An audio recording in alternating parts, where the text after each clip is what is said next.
wabarakatuh. Periksi politik Islam. Islam sebagai sebuah agama dan nilai peradabannya berkembang dimulai dari Mekah Al-Mukarramah. Islam lahir pada tahun ketika Nabi Muhammad SAW menerima kenabian pada umur 40 tahun, yaitu pada tahun ke-7 Masehi.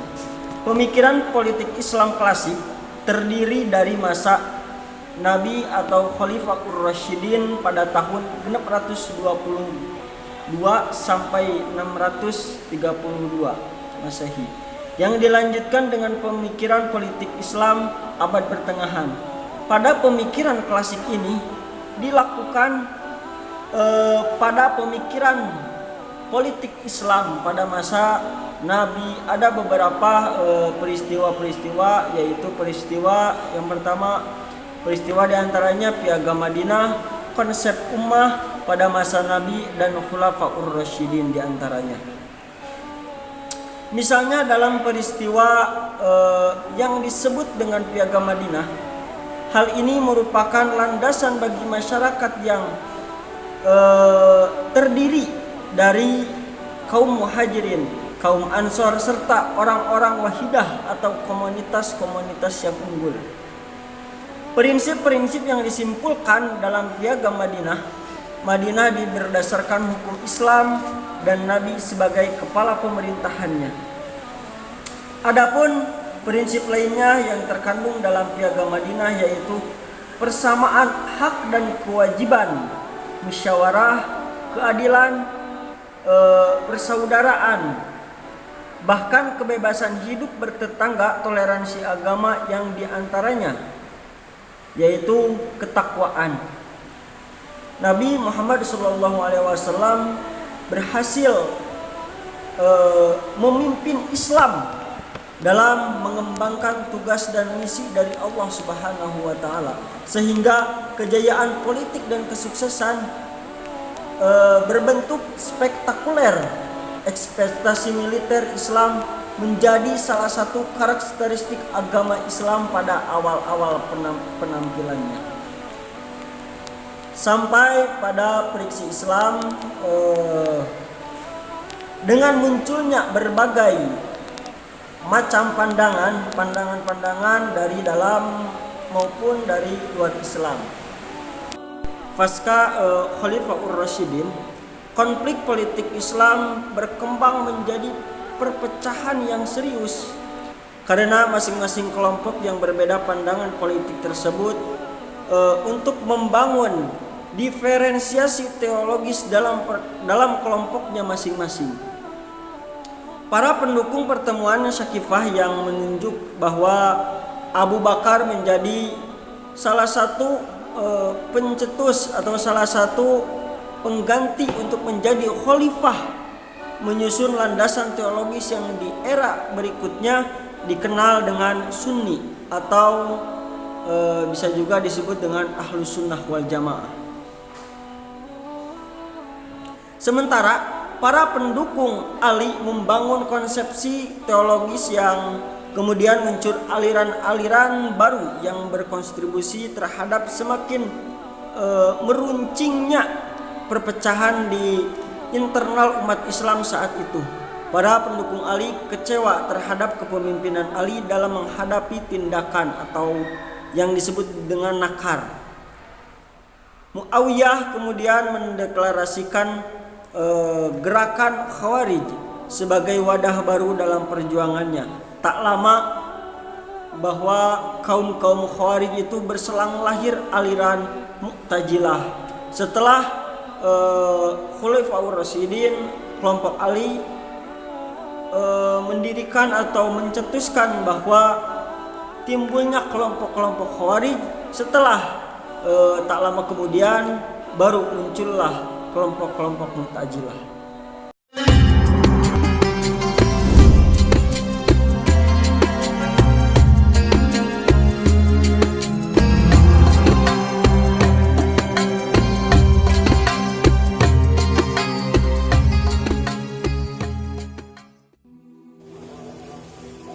Baik, saya akan menjelaskan sedikit mengenai asabiyah politik Islam.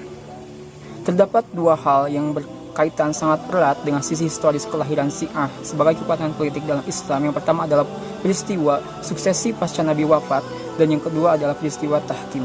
Untuk yang pertama adalah peristiwa pasca Nabi Muhammad SAW wafat. Eksistensi Nabi Muhammad SAW di kalangan umat muslim memiliki peran ganda, yaitu sebagai Rasul yang menyampaikan risalah dari Allah Subhanahu wa Ta'ala, sebagai pemimpin tertinggi yang mengatur ataupun membawahi seluruh aspek kehidupan umat muslim dalam hal menata kehidupan yang ideal dan harmonis. Akan tetapi keadaan tersebut berubah pasca Nabi wafat, di mana terjadi suatu krisis politik yang disebabkan adanya perbedaan pemahaman mengenai kepemimpinan ataupun pemimpin pengganti pasca Nabi wafat. Dan dalam hal ini umat Islam terbagi menjadi dua golongan. Untuk golongan yang pertama disebut sebagai Al-Sunnah, dan yang kedua disebut sebagai Syiah. Untuk golongan pertama, mereka berpendapat bahwa kepemimpinan pasca Nabi wafat belum ditentukan oleh Nabi, sehingga pemimpin selanjutnya harus dipilih ataupun ditentukan oleh umat Islam itu sendiri. Sedangkan kelompok Syiah berpendapat bahwa kepemimpinan ataupun pemimpin pengganti Nabi dipilih oleh Allah Subhanahu wa Ta'ala melalui Rasul. Dan dalam hal ini Nabi Muhammad SAW telah memilih Ali bin Abi Thalib. Dari peristiwa tersebut dapat dilihat bahwa benih-benih Syiah sebagai kekuatan politik Islam telah mulai muncul pada saat pasca Nabi Muhammad SAW wafat, dan akan semakin berkembang pada masa pemerintahan Utsman dan juga pada pemerintahan Ali bin Abi Thalib. Untuk peristiwa yang kedua adalah peristiwa tahkim. Setelah Ali bin Abi Thalib resmi diangkat sebagai khalifah, di masa pemerintahannya terdapat beberapa konflik yang terjadi, seperti terjadinya perang Jamal, Siffin, Muawiyah, dan juga peristiwa tahkim. Peristiwa tahkim merupakan suatu peristiwa yang menghasilkan keputusan yang sangat mengecewakan bagi kalangan pendukung Ali bin Abi Thalib. Hal tersebut dikarenakan keputusan tersebut memutuskan untuk memberhentikan Ali dari jabatannya dan mengangkat Muawiyah sebagai khalifah selanjutnya. Atas keputusan tersebut, maka menimbulkan konflik dalam umat Islam, yaitu di mana menyembuhkan ataupun terbentuknya beberapa golongan-golongan dalam umat muslim, dan juga menimbulkan konflik ataupun perselisihan baik dari segi fisik sebagai satu kesatuan politik, dan juga perselisihan dari segi hal sosial politik praktis di kalangan umat Islam itu sendiri. Selanjutnya kita akan membahas tentang kemunculan aliran teologi. Teologi adalah ilmu yang membahas tentang tauhid, sedangkan tauhid sama dengan akidah itu sendiri. Ilmu ini tumbuh di dalam Islam karena beberapa faktor yang mempengaruhi sehingga berkembang dari waktu ke waktu. Di antara faktor-faktor yang mempengaruhi yaitu berkaitan dengan Al-Quran dan hadis-hadis Rasulullah SAW. Berkaitan dengan orang-orang yang masuk Islam yang berasal dari bangsa-bangsa yang berbeda intelektualitas kebudayaan, serta yang berkaitan dengan filsafat Yunani dan lain-lain yang ditransfer ke dalam Islam. Al-Quran yang merupakan kitab suci agama Islam mengajak untuk berpikir, melakukan penalaran dan memperhatikan dengan indera untuk dicerna dengan akal pikiran, khususnya dalam kaidah-kaidah keagamaan. Karena itu, orang-orang Islam harus menggunakan akalnya untuk memahami Al-Quran, sunnah, dan hadis. Mereka bertanya kepada Rasul SAW tentang apa yang tidak mereka pahami, tidak ketahui, kemudian beliau menjelaskannya. Setelah Rasul meninggal, muncul masalah tentang jabatan khalifah dan siapa yang menggantikan kepemimpinannya. Dalam pro kontra kekhalifahan tersebut, terjadi pembunuhan terhadap Utsman bin Affan dan Ali bin Abi Thalib yang menimbulkan perbedaan pendapat dan perdebatan. Perbedaan pendapat itu diantaranya tentang pemimpin, pemerintah, dan syarat-syaratnya. Siapakah yang berhak menjadi pemimpin kaum muslimin? Syiah berpendapat bahwa hak itu khusus untuk Sayyidina Ali dan anak keturunannya. Khawarij dan Mu'tazilah berpendapat bahwa pemerintah merupakan hak bagi orang Islam yang paling pantas untuk mendudukinya. Walaupun ia seorang hamba sahaya, ia berkebangsaan non-Arab, sedangkan orang-orang moderat mereka merupakan mayoritas umat. Berpendapat bahwa pemimpin pemerintahan merupakan hak baik orang dari suku Quraisy yang paling pantas untuk mendudukinya, karena Rasulullah telah bersabda, yang artinya pemimpin-pemimpin umat ini harus dari suku Quraisy. Setelah terjadinya perang saudara dengan terbunuhnya Utsman bin Affan, kaum muslimin berpendapat tentang dosa besar, apakah ia mukmin atau kafir, yang disusul pendapat tentang iman. Dengan adanya pendapat tersebut, muncullah aliran teologi dalam Islam. Yang pertama adalah aliran Khawarij. Uqbah bin Udayyah yang dikenal sebagai aliran Khawarij berpendapat berhadapan dengan kasus pembunuhan atau dosa besar yang menjadi polemik pada masa itu. Bagaimana posisi orang beriman tetapi melakukan dosa besar? Aliran Khawarij memiliki keyakinan bahwa jika seseorang tidak berhasil membuktikan imannya dalam bentuk menghindari dari perbuatan dosa, maka dapat ditetapkan hukum kafir dan dapat dibunuh. Jika dikaji dari metodologi berpikir, pendirian ini berpangkal pada keutuhan mutlak antara unsur-unsur iman yang terdiri dari pembenaran dalam